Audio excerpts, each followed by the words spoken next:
नमामि समीशान निर्वाणरूपम् नमामि समीशान निर्वाणरूपम् विभुं व्यापक ब्रह्म वेदस्वरूपम् निजं निर्गुणं निर्विकल्पं निरीहं चिदाकाशमाकाशं भासं भजेऽहं निराकारमोकार मूलं तुरीयं गिरा ज्ञानगोतीत मीशं गिरीशं कराळं महाकाळ कालं कृपाळं गुणागार संसार पारं नतोऽहम् तुषारान्द्रिसङ्काश गौरं गम्भीरं मनोभूतकोटि प्रभाश्रीशरीरं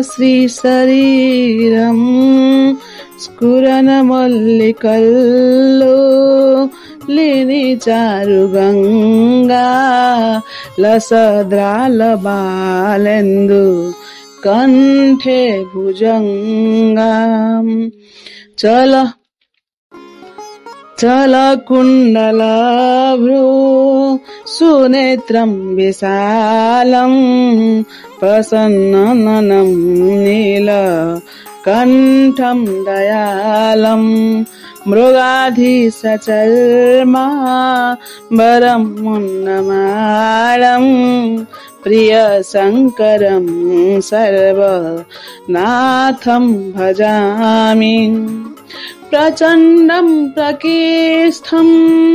प्रगल्भं परेशम् अखंडं अजं भानु कोटि प्रकाशं त्रयशूल निर्मूलनं शूलपाणिं भजेऽहं भवानीं प्रतिभावगम्यम् कलातीत कल्याण कल्पान्तकारी सदा सच्चिदानन्द दाता पुरारी चिदानंद संदह मोहपहारी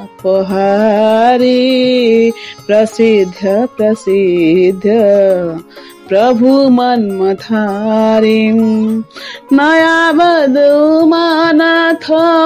पदारविन्दे भजन्ते हि लोके परे वा नारायणं न तावद् सुखं शान्ति सन्तापनाशं प्रसिद्ध प्रभु सर्वभूताधिवासं न जानामि योगं जपमनैव पूजा न तोऽहं सदा सर्वदासंस्तुभ्यं जरा जन्म दुःख तातप्यमान प्रभु पाहि आपन्ना नमामि शम्भो।